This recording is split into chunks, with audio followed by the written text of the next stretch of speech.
Just checking to see if we're live yet.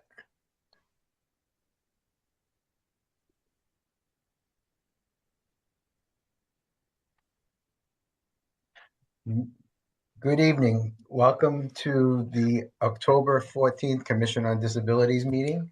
If we could salute the flag. I have the trusty little flag here. I'm trying to get it so it's not blurry.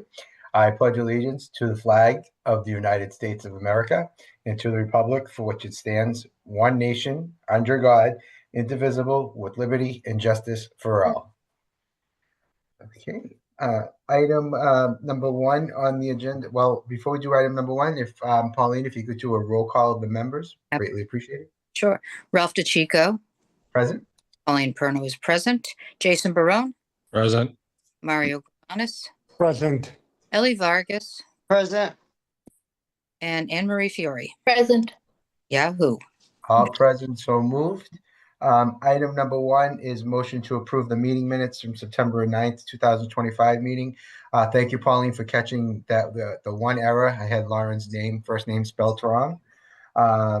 So I will correct that. Is anyone seeing any other issues or problems with the meeting notes from September? I just also updated that she's the Chief of Health and Human Services. She was the former director of public health, but she is the chief. So Okay. I just wanted to update that as well.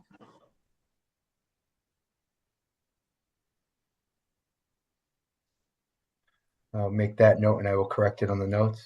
Okay, and other than that, I'm good. How did you have it written on your end so I can do it the same way on my end? Chief Health and Human Services, City of Revere, former director of public health.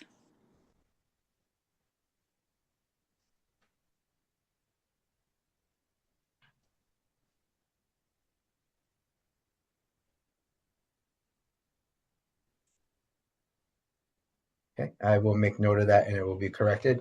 Anyone else notice anything incorrect with the meeting notes from last month? If I can have a motion to approve. Motion to approve. Seconded. By Jason and seconded by Mario, so moved. Made.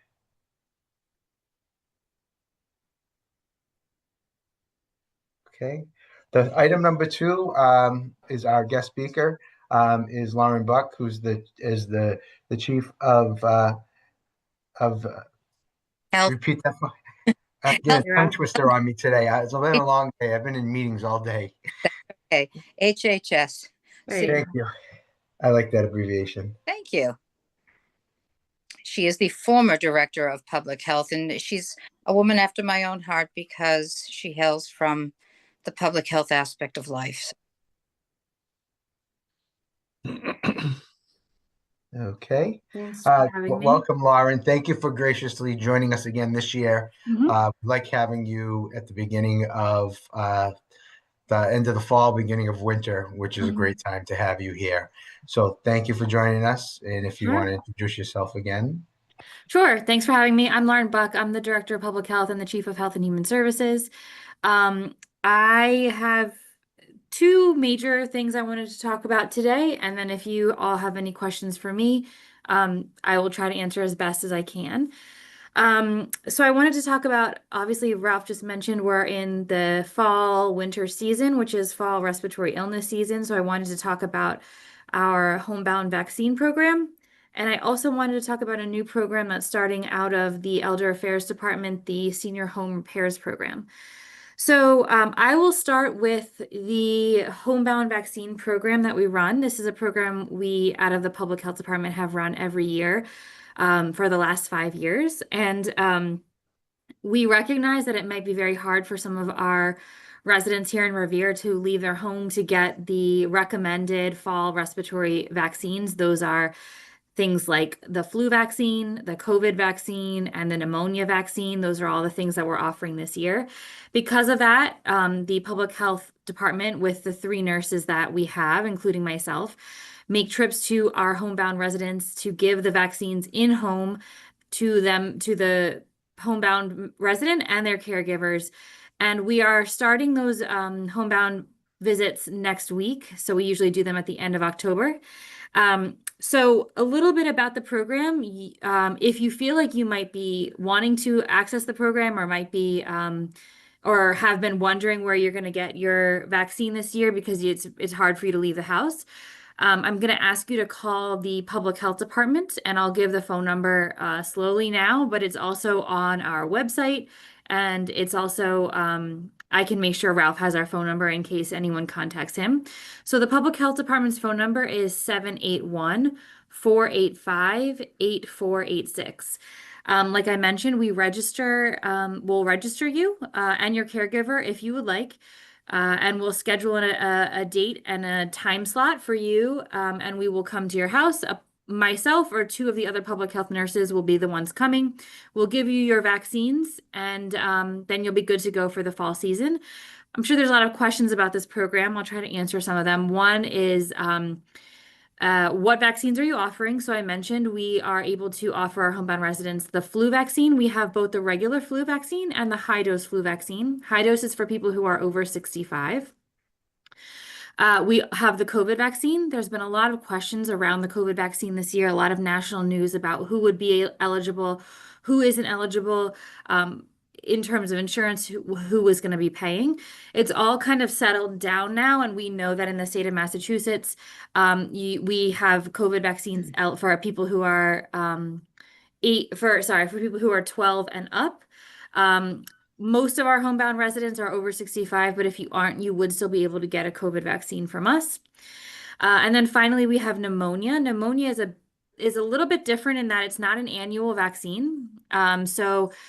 Depending on the type of pneumonia vaccine, there's a couple of them, which is another thing that makes it a little different than the flu and COVID vaccines. It's something you don't have to get every year, but we do have pneumonia 21, which is the pneumonia vaccine that is the most comprehensive, so it's available to the most amount of people. But if you do have any questions about if you're eligible, you can always call our office and we can screen you and register you if you are eligible. So this is a great program. Like I mentioned, it's for caregivers too. So if someone who's homebound has a caregiver who also doesn't feel like they can leave to get a shot, you are eligible in this program.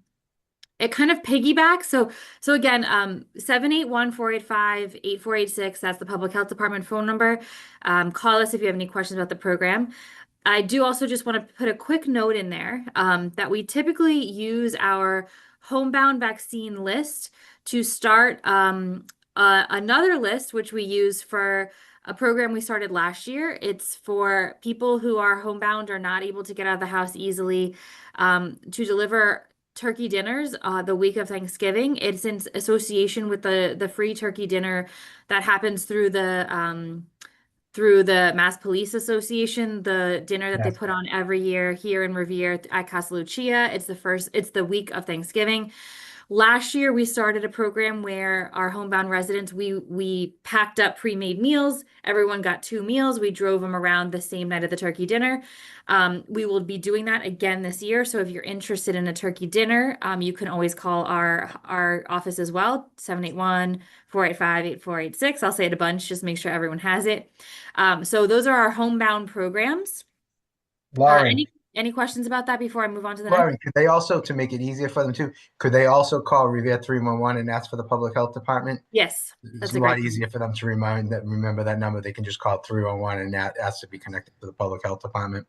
Very good point. I should probably be saying that. Yes, you can call 311 and ask to The be. public health Yeah, department. absolutely. Absolutely. Okay, thank you. Sorry to So- interrupt. I just wanted No, to make that's okay. it clear for people. So those are our 2 upcoming programs for our homebound residents or people who have trouble leaving the home. Does anyone have any questions about those before I move on to the senior home repair program? One other question. Are they offering any shingles vaccines, or is that? So we don't, as a public health department, we don't have any shingles vaccines. We haven't purchased it. This is the first year that we're offering anything besides flu. So we're building our program up to flu, COVID, and pneumonia with the hope that over the next couple of years, we'll continue to build and build and build, and we'll get the full range of immunizations. We don't have it this year, though. Shingles is a bit of a tricky one, too. There's an age eligibility criteria. There's 2 vaccines, so you have to get 2 doses. It's a bit of a doozy of a vaccine too. So some people would prefer to get it in their doctor's office just because you don't feel so great afterwards. But we'll build up to it, and hopefully in the next couple of years we'll be able to offer it. Excuse me, Lauren, is that the same for RSV?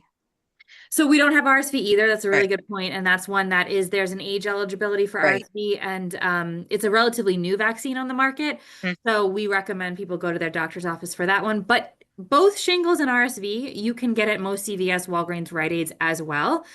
So we recognize that there's a lot of places you can get vaccines, but we hope to be the one that's offering it in the home. Again, we only have those 3 vaccines this year. Hope to build it up over the next couple of years so that we can offer our homebound residents the full scope that they would need. The other question is how long of a backlog do you have presently on it? No backlog. So we have about 50 people on our list, and we'll be able to get through those 50 with the 3 nurses over the last 2 weeks of October. So everyone will be able to get a vaccine without waiting. You know, we're able to give everyone the vaccine right away. Thank you. Mhm. All right, so the next program I wanted to talk about is a new program out of Health and Human Services, not public health, but out of the Elder Affairs Department, the Mayor's Office, and the Affordable Housing Trust Fund. You'll see me looking off to the side here because I've got my flyer that I'm looking at just to make sure I say the right things. So the Mayor's Office and the Elder Affairs Department recognize the need that some of our seniors, so our friends over 60, that's the definition of senior that we're using for this program, over 60, might need help or have trouble affording some home repairs that would make it easier for our seniors to age in place at home, to stay in their home, to not have to leave their home to go to an assisted living or a nursing home or things like that, but might have trouble paying for the repairs that might be needed for their home to become accessible and safe for them. So as of Thursday, October 16th, so 2 days from now, the Senior Home Repair Program is launching. It is a limited number at this time. We have a limited amount of funding for the program. We have $50,000 in total, and the total amount that each senior would be eligible for is $5,000. Obviously, not all repairs are going to cost that much, so that's the max amount that you would get, but not every senior will be getting that depending on the scope of the work that they need done in their house. And the program is launching on October 16th. There's an application that's available that will be available on the website, but recognizing that a lot of seniors out there are not comfortable using a QR code or using a link or going onto the website and using a link from the website, we are also offering appointments through the senior center. I'm going to say the phone number again, but again, Ralph made a good point that if you have any questions about how to get in touch with any of us regarding these programs, the best way to do is 311. But we will be having appointments on a biweekly basis on Tuesdays and Thursdays so that seniors can come in person and use a digital navigator support person. That's a program that runs where it's a younger person who's very comfortable with computers to help someone who's a little bit older or less comfortable with computers go on their email or sign up for go on the link for the application and help them fill it out, help them upload documents, which is a part of the application. So I know that can be really tricky.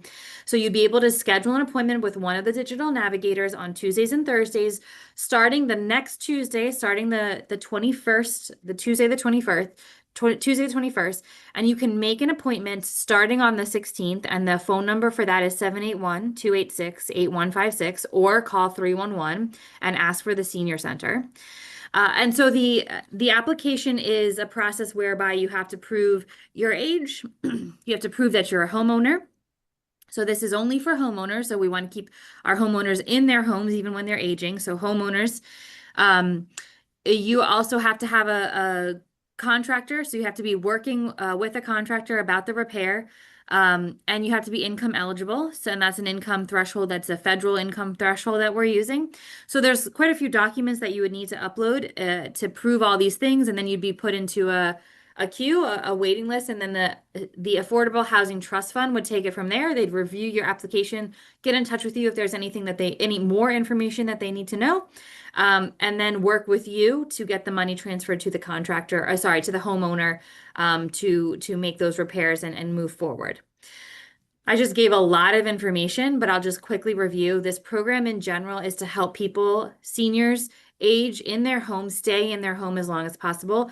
And we know that you need to make changes to the home to make that possible. There are things that I can mention, things like stair runners, handlebars in the bathroom, changing the toilet seat to be higher, um, some repair things like if roofs need repair, HVAC, things like that. So this is for people who are needing to make home repairs in order to stay in their home as long as possible, who need a little bit of financial help to do that. Question I have, Lauren, when they call to set up an appointment, are they going to be told what type of documentation they need to bring with them for that appointment? This way they'll have it and they won't have to go back and forth, especially if they are going to have a digital navigator helping them upload. Yeah, great question. The list of all the required documentation is posted at the senior center, or it will be as of the 16th. And the senior center employees also have the list of documents that are needed in a binder with a resource binder. And so they'll be able, if the senior has some questions about what type of documentation, they will be able to tell them what they need to bring in. There is an understanding, however, that even when they do come in, they'll probably everyone's going to miss documents. This is kind of a tricky thing. It's hard to navigate. And so they'll be able to reschedule an appointment with the digital navigator to re-upload documents if needed, if they are missing some of those things. Okay, thank you. Mhm. I just want to mention it is first come, first serve. And so we recognize that there's a limited amount of funding. And so there's a possibility that this program will be much more popular than we have funding for.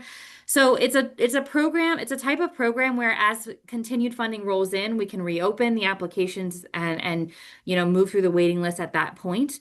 But it is first come, first serve in this first round of the program. Any other questions about that program? Awesome. So those were the two programs that I really wanted to highlight here. If there's any other questions about anything that you've seen online on the website or any other questions that you have for me, feel free to fire them at me and I can see if I can answer them. Or if not, I think that's it for me.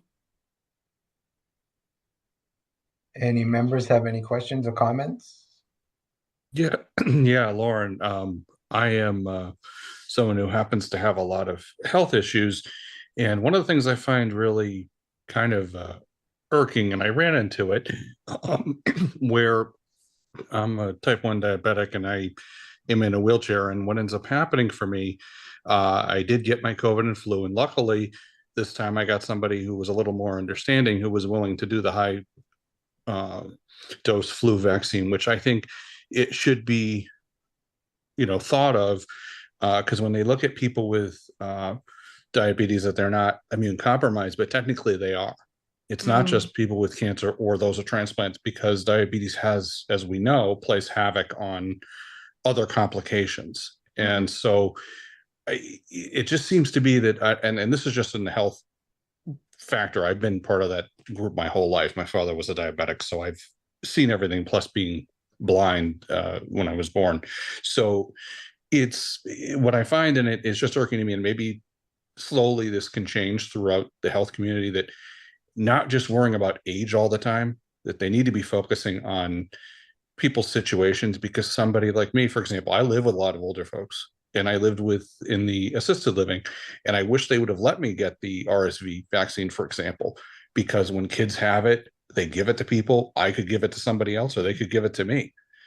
And those, you know what I mean? It's just, it seems to be a very big thing that people are way too focused on age and limited about immune compromisation, which is, you know what I mean? Just like those that are diabetic and those are elderly don't present in the normal way for, situations. I was sick not long ago, but I had an infection, but I didn't present in the typical way. It was atypical, and they missed it because they don't.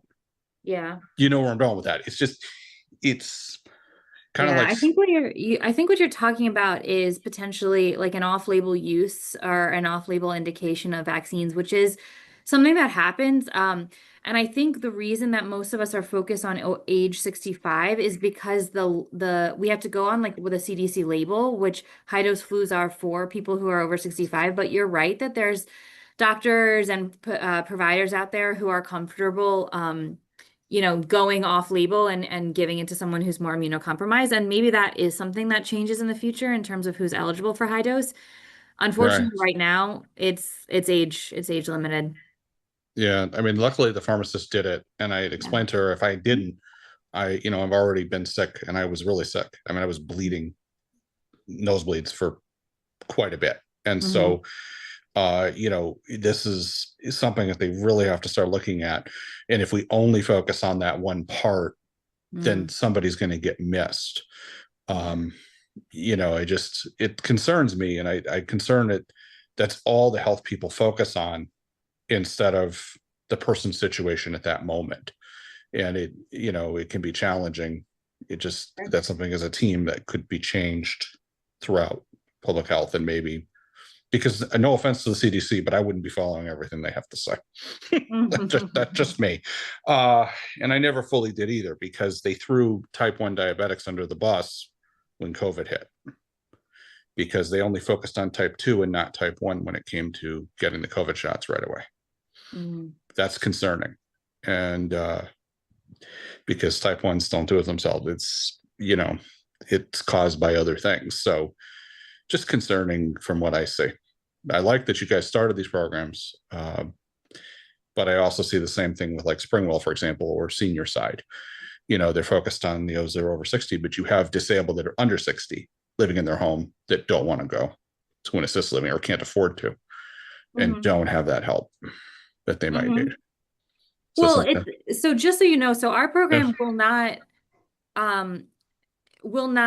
if you're homebound and under 65, you can still get the flu shot from us. It's just that we would give you the regular dose flu shot, not the high dose. Right. But you're not ineligible from getting the vaccine. No, and that I get. It's just as a whole, but that's something. I was able to get it. Luckily, the pharmacist took care of it, and they did it for the higher dose. Which, had I not, it probably would be, in bad situation, unfortunately.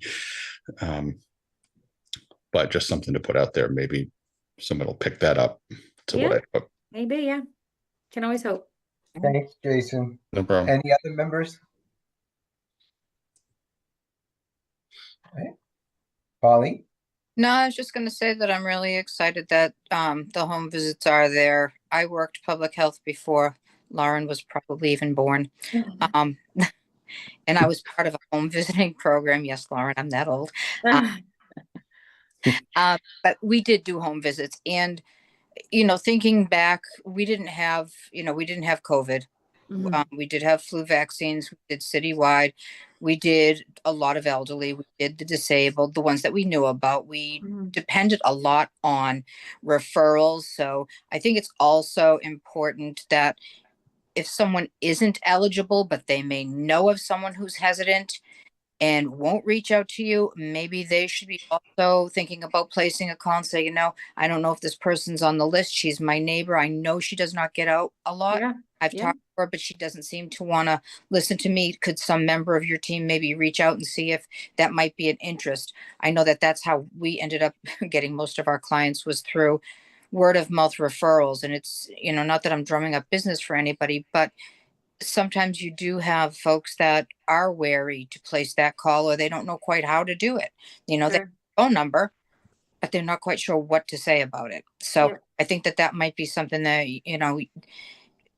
thinking from way back when that's how we received a lot of referrals, is to still think of those in terms of, there are people that are living in housing. There are people that are living in their own homes, apartment dwellings, whether it's senior living, that maybe they're a little bit gun shy when calling. For sure.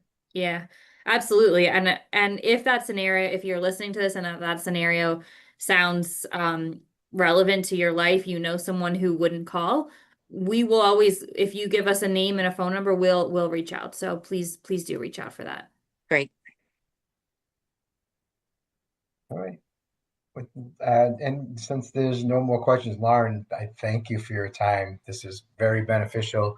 The good thing about our meetings is they are they are taped by Revere TV. Yeah. So we'll replay them. Yep. And we have all the information, and it will be in our notes. And like you said, it's a lot easier to remember the Revere 301 and ask for the Yes. public health department.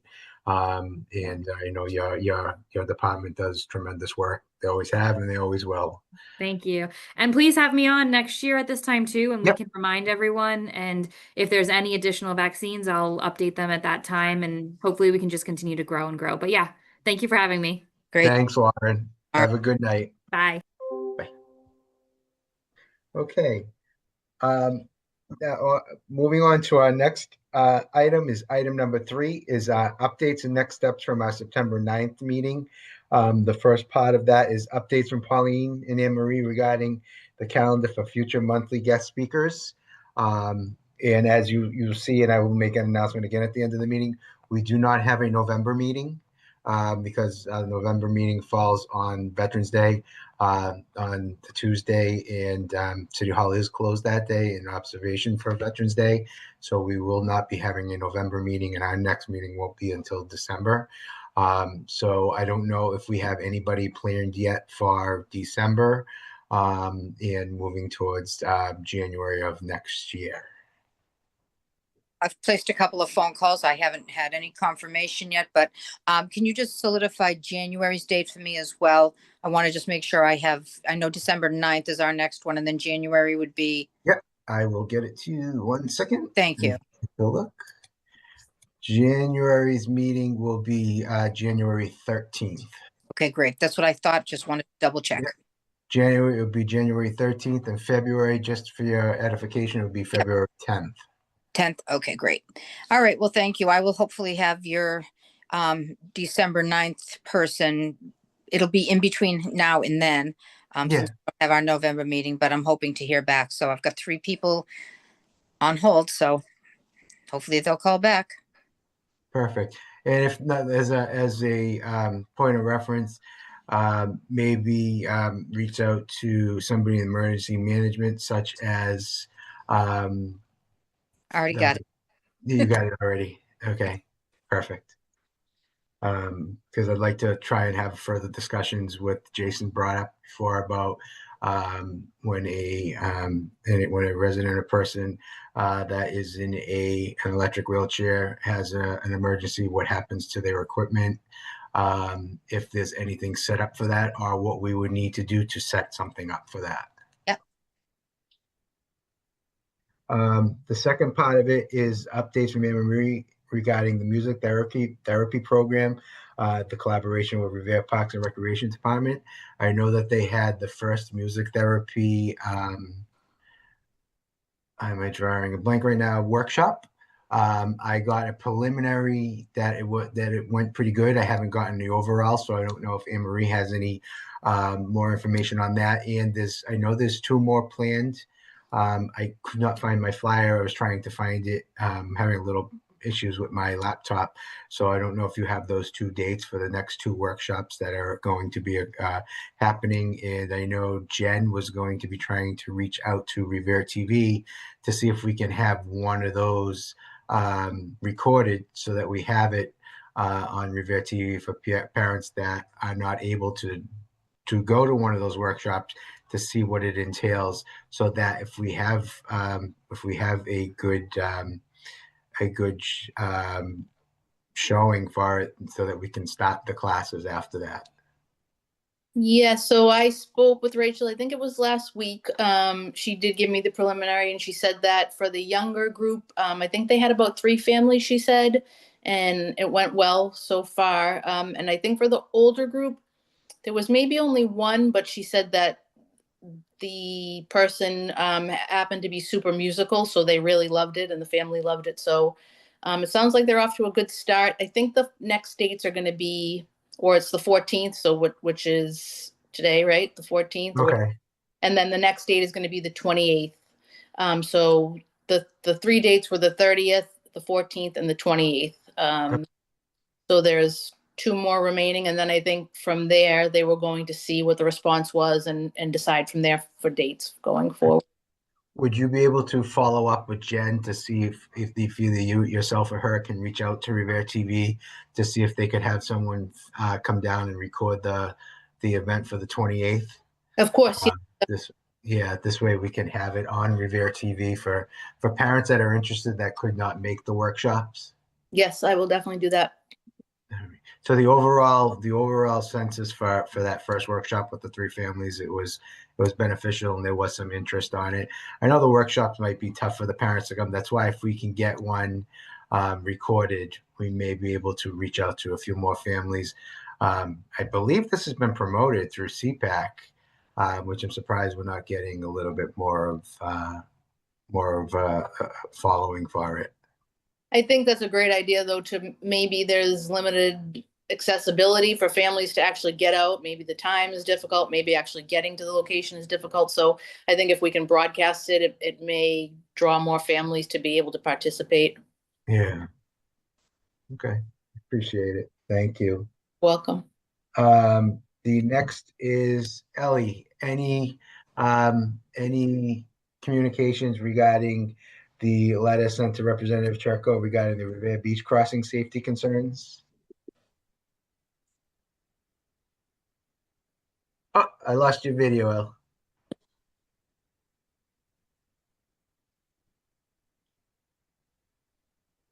There you are. I dropped my phone. I dropped the letter. He was in the office. But I'll try again this week. I'll try tomorrow morning. I have to leave anyway, so I'll do Okay. it again. No Okay. luck, sadly. He seems like a busy person. Okay. All right. Thank you. Item number 4, I have, I'm going to share my screen. Let me find I just need to find my share screen button. Share. And let me make sure. Can everyone see the flyer that I have up? Yes. Yep. So White Cane Day is Friday, October 18th, and it's going to be hosted by the Massachusetts Commission for the Blind. It's going to be at the Massachusetts State House Great Hall, which is 24 Beacon Street. It's going to be from 10 a.m. to 1 p.m. You can learn more at mass.gov/White Cane, and you can also call the Mass Commission for the Blind at 617-727-5500 to get some more information. I'm not sure if any members have been to any in the past, but if you have, if you want to talk about it, you can please share your thoughts on it. I'll open this up to members. I just wanted to share this with everyone. I know it's this week. It's a little bit short of notice, but I did not have the email, the flyer for last month to be able to put this up on the screen. So I don't know if Jason or Mario have been to any of these events, or I wanted to talk on it. No, I did participate via when I was in the office. I did go join on the computer, and you got to give a correction, Ralph. The number you need to be is 617-727-5550. Oh, sorry. Thank That's you. all right. No, I want to make sure people have the right information because we don't want mistakes on that. And of course, the MCB office that was at 600 is no longer at 600 Washington Street. So that's another for the Boston office. But it has been an interesting day from what I've been told. I mean, I kind of participated in some of that stuff through the virtuals, but never had a chance to go and hang out with it. It looks like fun. Mhm. Let's hope the weather is good. I hope so. And you said Friday, this Friday, right? Yeah, it's this It's Friday. 17th, Ralph. They see the date that they have on here. Yeah, I know it. That's wrong. So the 18th is Saturday because there's no 18th is King's Saturday. Day Saturday. Correct. Yeah. Yeah. So Friday's October 17th. Yep. They Yeah. definitely did it wrong. So They because did the it wrong. 18th is Oh, no. you know why? Well, All you right. know why? All right. They sent last year's flyer. Oh my God. Oh, look, you got to be kidding me! They Nobody did. caught that. Wow. Wow, that's a pretty big mess up. But the Oh, it person who is, does yeah. communications didn't catch that. So to make it so everyone hears it, so it's Friday the 17th because Friday, Saturday is the October 18th. 17th. Yep, and Let's hope it's Saturday still the 10 18th. a.m. to 1 p.m. Yep, and then Saturday the 18th is, for those that want to participate, the No Kings rallies. That's why I'm saying it's also important to point that out because they're going to be Yeah, down there it's to nothing on Walford the Saturday, October 18th. It's Friday, October 17th. for this particular event, and the This other one that's particular at White Austin Cane Common is Awareness on. Day. Right. Yes. Yeah. Thank you. Oh You're boy. I welcome. just noticed that now. Thank you, Jason. I just noticed it says 2024. That's why would they? Lordy, lordy, lordy. Whoever did the communications.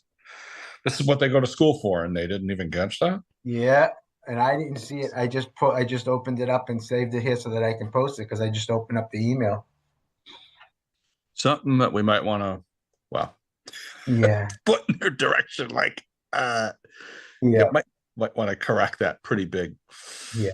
Yeah. If I had a chance, I'd go to the Mass Commission of Blind. Maybe they have the right site on there, the right thing on there. The next item is item number 5 is Dakota Commission on Disabilities Alliance meeting for October 1st. On our notes, they weren't ready for time of posting, but basically what it was is they talked about the White Cane Day. A couple of commissions just talked about, roughly what we were doing and talked about White Cane. A couple of commissions just talked about what October is National Disability Awareness Month. So just to let everyone know that October is National Disability Awareness Month, to let everyone know about that. So there really is not much to write down for notes. So that's what the CODA meeting entailed. Item number 6 is if we had any items for the Massachusetts Architectural Access Board, which is the MAAB, for any variances. The Commission on Disabilities did not receive any this month until last month, so there was no variances for our city, and no one has applied for any variances for any Group 1 or Group 2 apartment buildings or apartment units. Item number 7 is commission member late informational items. Remember, it's nothing that we could talk about in full discussion. It's just informational, because if it was something for a discussion, it has to be posted ahead of time in the meeting notes. So for just informational, we can mention it now. And if it's something for discussion, we can briefly say, and then we can carry it over to the December meeting. So I'll open it up to commission members. Yeah, I got some good news actually. I finally got my chair completely fixed. Oh, But good. it actually worked out, and this time they actually worked together. There's somebody new who's the director, managing the manager over at the Wilmington office for National Seating Mobility. She turns out she worked still does part-time, but did full-time at one point with CVS Pharmacy and was a tech, and also worked for Dell. So she's used to processes, so she was hired to fix some of this stuff. And one of the things we were able to do, because one of the people, when they did my chair, when I went out for the battery replacement, they had noticed that wheels needed to be changed. Well, they only ordered 4 out of the 6 wheels, so they had to order 2 more, which she did.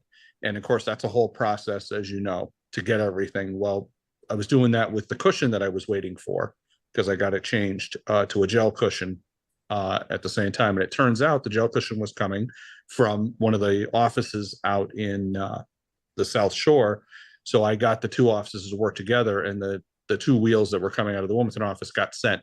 So the person from the South Shore office could come and do both parts at once.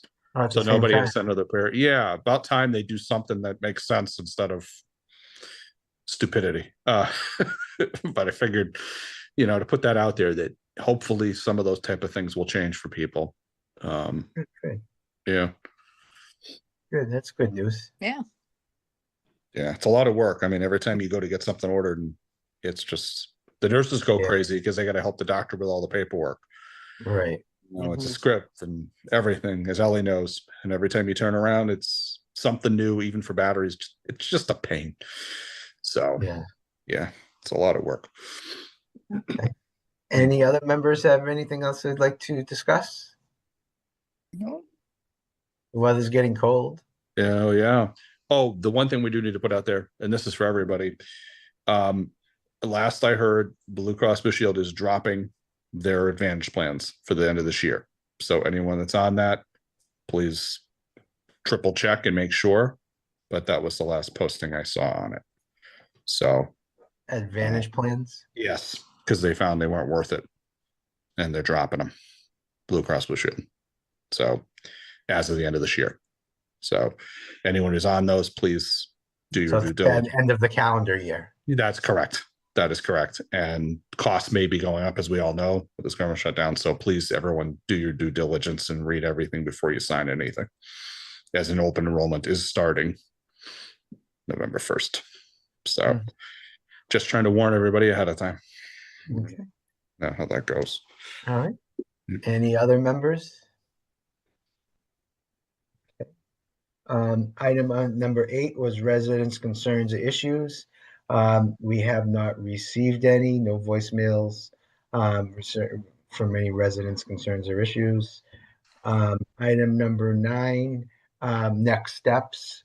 Our next steps will be the normal carryover of item number 3. We'll just roll over again to item number 9. We just roll that over every month. Mhm. And item number 10 is our reminder. Pauline, if you want to read that. Sure thing. The Commission on Disabilities office number is 781-286-8267. Residents can also call Revere 311 directly and speak to the staff Monday through Friday. They will answer most questions, but if they are unable to assist you or you would prefer to talk with the Commission directly, please ask to be transferred to the Commission on Disability direct number. Please leave a detailed message and we will return your respond usually. Sorry about that, people. It's been a long day. As always, please don't hesitate to contact us if you would like to discuss or add something to our monthly meeting agenda. You can also let us know if you want to discuss any concerns.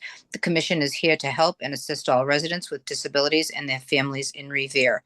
And just to add on to that, I know that's not part of our usual, but if you know of someone who you feel could use some help or has some issues, if you need someone to reach out to them, let us know and we can do the reach out and see if we can get them involved as well.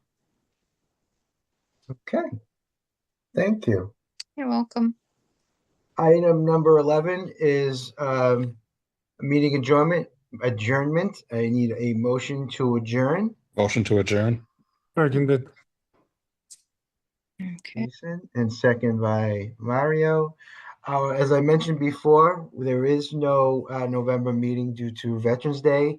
So our next meeting will be on Tuesday, December 9th at 6 p.m. So wish everybody a happy Halloween, a happy Thanksgiving. What are the holidays in between?